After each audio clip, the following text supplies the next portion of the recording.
Hello दोस्तों, तो बढ़ते हैं इस सीरीज के 5th एपिसोड की तरफ। एपिसोड की शुरुआत में हम देखते हैं जहां टोंग सोंग ने फान मिंग को शादी के लिए प्रपोज कर दिया था, तो बदले में उसने भी इसे हाँ कहा। मगर ये सारा सीन हमारी जियाओ जियाओ को बहुत ज्यादा हर्ट कर देता है। वो फौरन से भागते हुए किचन में पहुंच आई जहां वो कोई शार्प चीज ढूंढ रही होती है। फीजेंग बोला कि आखिर तुम करने क्या वाली हो, मुझे बताओ, मैं तुम्हारा पूरा पूरा साथ दूंगा। फिर उसने एक मोटा सा डंडा उठाकर फीजेंग को अपने साथ आने के लिए कहा। वो दोनों ऐसे चलकर आ रहे थे जैसे कोई बहुत बड़ा कारनामा अंजाम देने वाले हो। दूसरी तरफ ये दोनों जो कि अपनी छोटी सी सेरेमनी सेलिब्रेट कर रहे थे, तभी जियाओ जियाओ आकर उस डंडे से सारे ग्लासेस तोड़ देती है। जब फान मिंग ने पूछा कि तुम यहाँ और ये सब कुछ क्या कर रही हो, तो जियाओ जियाओ बोली कि टोंग सोंग मेरा बॉयफ्रेंड है, क्या तुम इस बारे में जानती थी? ये सुनकर फान मिंग टोंग सोंग से पूछने लगी कि तुमने तो कहा था कि तुम सिंगल हो, तुमने मुझसे इतना बड़ा झूठ कैसे बोल लिया? वो बोला कि नहीं, ये सब कुछ सिर्फ एक गलतफहमी है, तुम मेरी बात तो सुनो। मगर फान मिंग उसकी कोई भी बात नहीं सुनना चाह रही थी। इधर जियाओ जियाओ बोली कि शादी के वादे तुम मुझसे करते रहे और शादी के लिए तुमने फान मिंग को प्रपोज कर दिया। वाह, क्या गलतफहमी थी हमारे बीच में। टोंग सोंग बोला कि तुम कौन होती हो मुझे जज करने वाली? तुम जो सारा टाइम इसके साथ स्पेंड कर रही थी ना, तुम्हारे पल पल की खबर मुझे मिलती रही। जियाओ जियाओ कहने लगी कि वाह, दो का तुम दो और इल्जाम मुझ पर लगाओ। यहाँ टोंग सोंग ने उसे साफ साफ कह दिया कि मैंने कभी भी तुम्हें लाइक नहीं किया, हमेशा तुम्हें क्लास फेलो की नजर से ही देखा, मैंने हमेशा सिर्फ फान मिंग को ही लाइक किया। उसकी ये बात सुनकर जियाओ जियाओ की आंखों में आंसू आ गए। वो मुंह से तो कोई जवाब नहीं देती, लेकिन उसके पास जाकर उसे जोरों का चपेड़ मार दिया, जिसके बाद वो फीजेंग को इसे संभालने के लिए कहकर वहाँ से चली गई, क्योंकि वो टोंग सोंग को अपने आंसू नहीं दिखाना चाहती। उसके जाने के बाद यहाँ फान मिंग भी उसकी कोई बात नहीं सुनती। टोंग सोंग बेचारा तो ना इधर का रहा ना उधर का, वैसे वो डिजर्व भी यही करता था। नेक्स्ट सीन में जियाओ जियाओ को दिखाया गया जो अकेले बैठकर पास्ट की मेमोरीज को सोच रही थी। जब उसने फान मिंग से कहा था कि फ्यूचर में यकीनन तुम्हें कोई अच्छा लड़का ही मिलेगा और अगर किसी स्कमबैग ने तुम्हें बुली करने की कोशिश की तो मैं उसे ऐसे जाने नहीं दूंगी। पर वो क्या जानती थी कि वो स्कमबैग कोई और नहीं बल्कि इसका बॉयफ्रेंड ही होगा। इस बारे में सोच सोच कर उसे रोना आ रहा होता है, लेकिन जब फीजेंग उसके पास आया तो उसने रोना बंद कर दिया, क्योंकि वो उसके सामने ब्रेव गर्ल बनकर दिखाना चाहती थी। मगर फीजेंग उसकी सिचुएशन समझ पा रहा था। कहने लगा कि तुम्हें याद है मैंने क्या कहा था कि तुम किसी की भी सब्स्टिट्यूट नहीं बल्कि तुम जियाओ जियाओ हो, तुम्हारी खुद की भी एक लाइफ है। जो सुनकर वो भी स्माइल करते हुए बोली कि आई विश कभी भी टोंग सोंग मेरी लाइफ में ना आया होता और मैं पहले ही तुमसे मिल चुकी होती। फीजेंग तो हमेशा से ही उसे ढूंढता रहा, मगर जियाओ जियाओ अब्रोड से वापस आने के बाद कभी भी उसके सामने नहीं आई।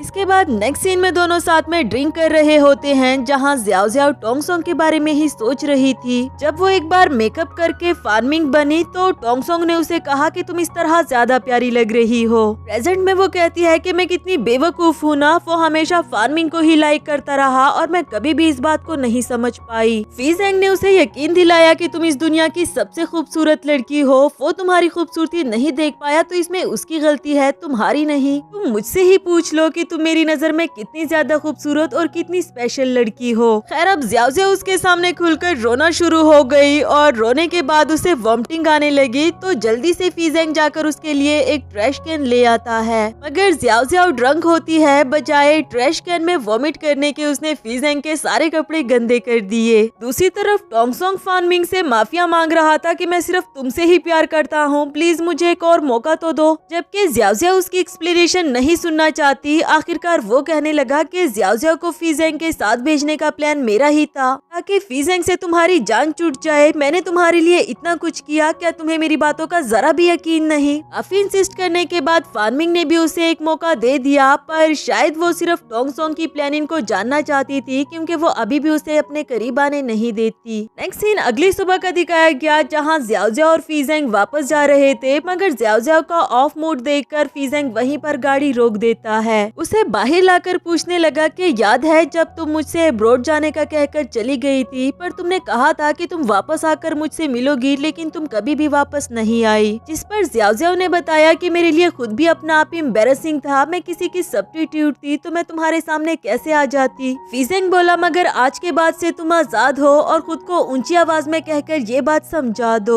जियाओ जियाओ को समझ नहीं आ रहा था कि कैसे खुद को समझा दूं, तो फीजेंग उसे ऊंची आवाज में नारा लगाकर बताता है कि ये जियाओ जियाओ है, ये किसी का सब्स्टिट्यूट नहीं। उसे देखकर जियाओ जियाओ भी बिल्कुल वैसा ही नारा लगाती है, जो उसे काफी ज्यादा इंटरेस्टिंग लग रहा था और अब वो काफी ज्यादा रिलैक्स फील करती है। यहाँ दोनों ही एक साथ में कुछ टाइम स्पेंड करने के बाद फीजेंग उससे कहने लगा कि क्या तुम मुझे एक चांस दे सकती हो तुम्हारी लाइफ को खूबसूरत बनाने का। इसके जवाब में जियाओ जियाओ ने कहा कि जिस जगह हम खड़े हैं, जिस दिन यहाँ पर स्नोफॉल हुआ उस दिन मैं तुम्हें चांस दे दूंगी। ये कहकर वो चली गई। इसके बाद गाड़ी में जाते हुए बेचारा फीजेंग सोच रहा था कि वहाँ पर तो कभी भी स्नोफॉल नहीं हुआ, यानी कि वहाँ तो स्नोफॉल होना इम्पॉसिबल है, क्या ये कभी भी मुझे चांस नहीं देगी। नेक्स्ट सीन में वो जियाओ जियाओ को उसके घर तक ले आता है। वो उसके साथ अंदर भी जाना ही चाहता था, पर जियाओ जियाओ बोली कि अब तुम्हें अपने घर जाना चाहिए। आफ्टर दैट जब वो अपने अपार्टमेंट तक पहुंची तो वहाँ लैंडलॉर्ड को देखकर पूछने लगी कि तुम मेरे घर में क्या कर रहे हो। वो बोला कि क्या मतलब तुम्हारा घर, ये घर तुम्हारा नहीं रहा क्योंकि तुम्हारे बॉयफ्रेंड ने कॉन्ट्रैक्ट खत्म कर दिया है, तुम अपना सामान उठाओ और जाओ यहाँ से। जो बात जियाओ जियाओ को बहुत ज्यादा हर्ट कर देती है। यहाँ फीजेंग अपने घर में एक कैसल को देख रहा था जो कि जियाओ जियाओ ने ही इसे गिफ्ट किया होता है। तो फौरन से उसे लेकर जियाओ जियाओ के पास जाने लगा क्योंकि उसे बताना चाहता है कि तुम्हारा दिया हुआ गिफ्ट मैंने आज तक संभाल कर रखा। उधर जियाओ जियाओ भी घर से कुछ ज्यादा सामान नहीं लेती, टोंग सोंग की पिक्चर को नीचे गिराकर उसे हिट करने लगी, जिस पर लैंडलॉर्ड भी पूछने लगा कि क्या तुम्हारा बॉयफ्रेंड के साथ ब्रेकअप हो गया है। जियाओ जियाओ बोली कि यूं ही समझ लो, फिर वहाँ से जाने लगी। रास्ते में उसे फीजेंग भी मिला जो उसे पूछ रहा था कि तुम कहाँ जा रही हो, पर उसने कोई भी जवाब नहीं दिया।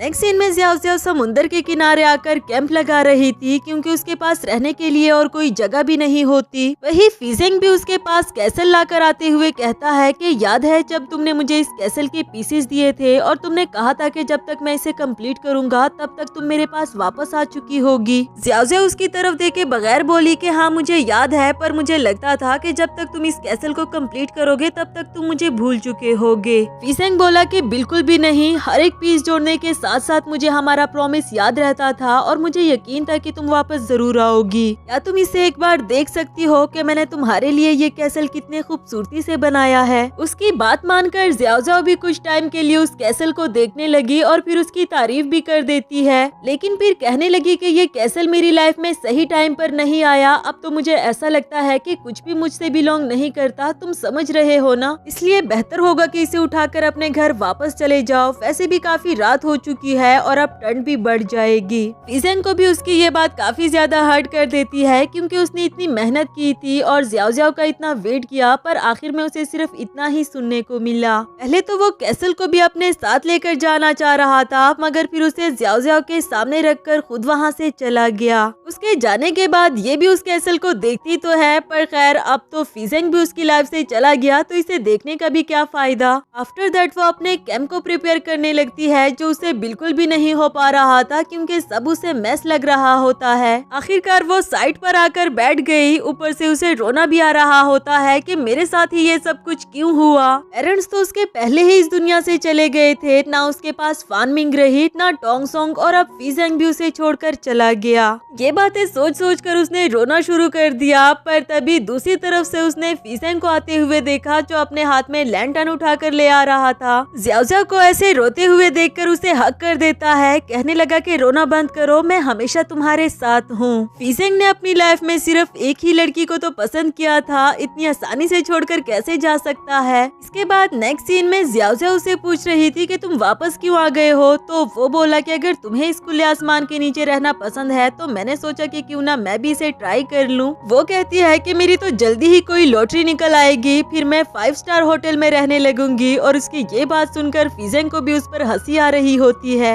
आफ्टर दैट बातों ही बातों में जियाओ जियाओ बोली कि मैं कितनी बेवकूफ हूँ ना, मुझे एक बार भी टोंग सोंग पर शक नहीं हुआ। जिसके जवाब में वो बोला कि हाँ तुम वाकई ही बेवकूफ हो क्योंकि तुमने एक बार भी मेरी फीलिंग्स को रियलाइज नहीं किया। अब इसके जवाब में जियाओ जियाओ उसे क्या ही कहती, फौरन से सोने का बहाना करके वहाँ से कैंप में भाग गई। वही फीजेंग भी उसके पीछे चला आया, कहने लगा कि मैं अपने साथ कुछ भी लेकर नहीं आया हूँ, बाहर इतनी ज्यादा ठंड है, क्या मैं भी तुम्हारे साथ साइड पर लेट सकता हूँ। इस पर जियाओ जियाओ ने तो उसे साफ साफ मना कर दिया, मगर जाने से पहले उसका पैर स्लिप हो जाता है और वो जियाओ जियाओ के ऊपर ही गिर पड़ा। यहाँ तो दोनों ही स्पीचलेस हो जाते हैं, मगर खैर फीजेंग को वहाँ पर लेटने का मौका मिल गया। असल में वो सोना तो नहीं चाहता था, बल्कि सारी रात ज़ियाओ को जी भरकर देखना चाहता है और वो ऐसा ही करता रहा। आधी रात में ज़ियाओ नींद में उसके बहुत करीब आ चुकी थी, जो फीजेंग के लिए तो हैप्पी मोमेंट होता है। और इसी हैप्पी से मोमेंट के साथ हमारा ये वाला एपिसोड भी खत्म हुआ।